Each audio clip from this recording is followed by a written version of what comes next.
Negeriku Indonesia, negeri yang tentram, aman dan damai, tumbuh dan berkembang di bawah kibaran bendera merah putih. Namun, tahukah kita bahwa di balik itu semua telah ada perjuangan para pahlawan yang rela demi negeri tercinta?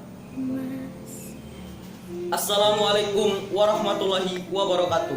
Perkenalkan, nama saya Aditya Rizky Prasetyo. Saya bersekolah di SMA Terpadu Wirabakti Gorontalo dari kelas 12 IPA 1. Baiklah, pada video kali ini saya akan menceritakan salah satu tokoh pahlawan nasional, yaitu Sri Sultan Hamengkubuwono IX.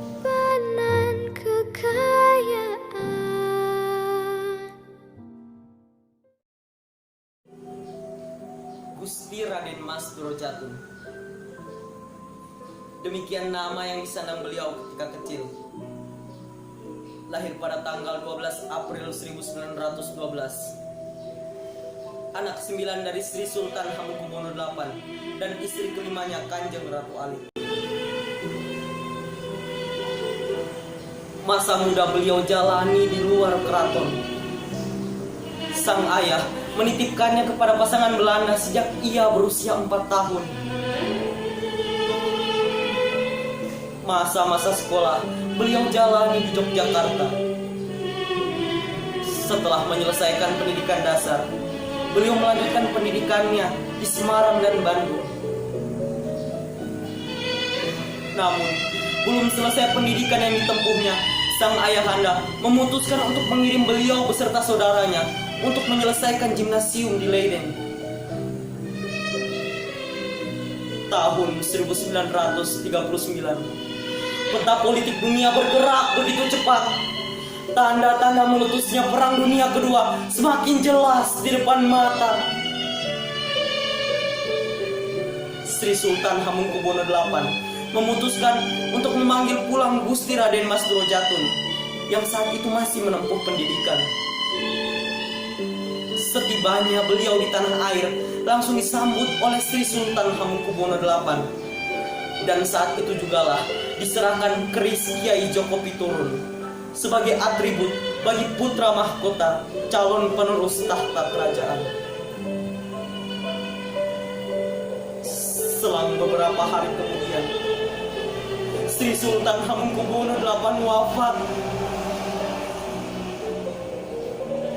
Hal ini membuat Gusti Raden Mas Durojatun sangat terpukul. Ditambah lagi, perjalanan menuju Singasanga tidaklah mudah. Gusti Raden Mas Durojatun harus menandatangani kontrak bersama Belanda terlebih dahulu.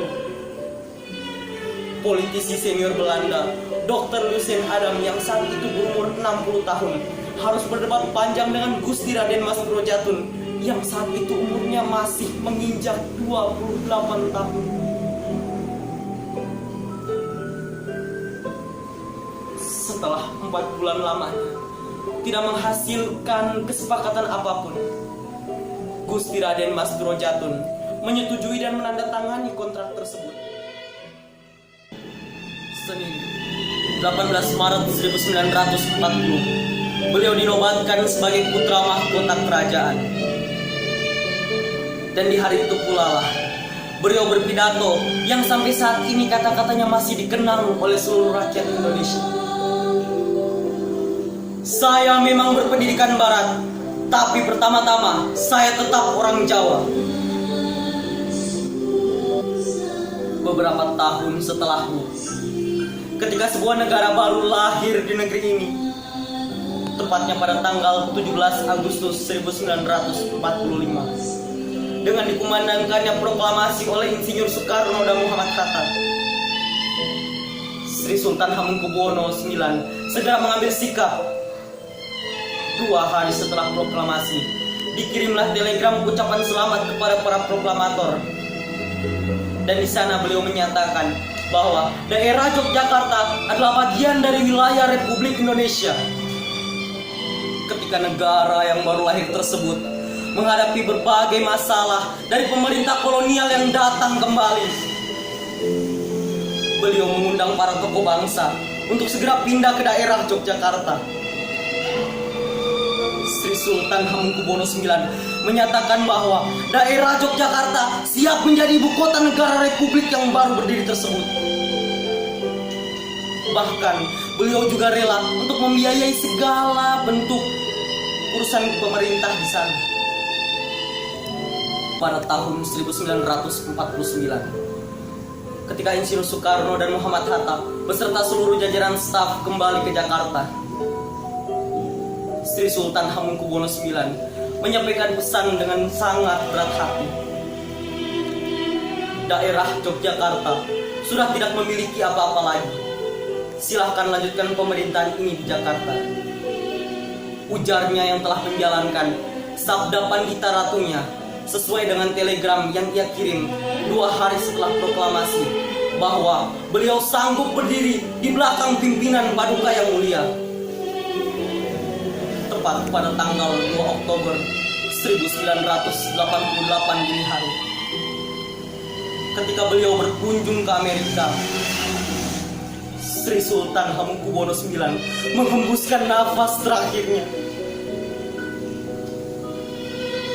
Mendengar berita tersebut, seluruh rakyat Indonesia yang berada di pelosok negeri merasa sangat terpukul. Bahkan saat itu, pohon beringin Kiai Wijarandaru yang berada di alun-alun utara mendadak roboh, seakan pertanda duka yang sangat mendalam. Sri Sultan Hamengkubuwono IX dimakamkan di pemakaman raja-raja di Imogiri, diiringi lautan massa yang sangat berduka. Tepat pada tanggal 8 Juni 2003, beliau dinobatkan sebagai pahlawan nasional oleh Presiden kelima saat itu, yaitu Megawati Soekarno Putri, atas segala jasanya demi negeri tercinta. Demikian biografi singkat tentang Sri Sultan Hamengkubuwono IX. Semoga bermanfaat bagi kita semua. Sekian, wassalamualaikum warahmatullahi wabarakatuh.